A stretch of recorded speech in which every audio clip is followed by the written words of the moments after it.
kabayan. Gagawa po tayo ng bouquet na flower mga kabayan. Ayan po, yellow roses, 175 pieces. Ayan po. Di tayo makapagdagat mga kabayan, kaya ganito muna i-upload natin. Habang di tayo nakapagdagat, dito muna tayo sa trabaho ko mga kabayan.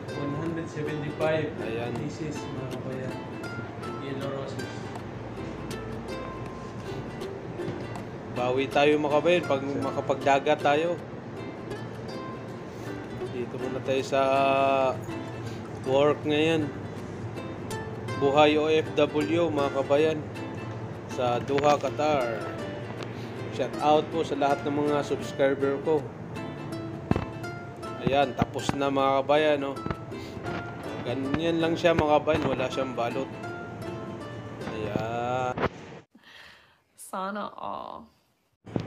Ayan mga kabayan, ready na ang ating bouquet of flowers, 175 pieces.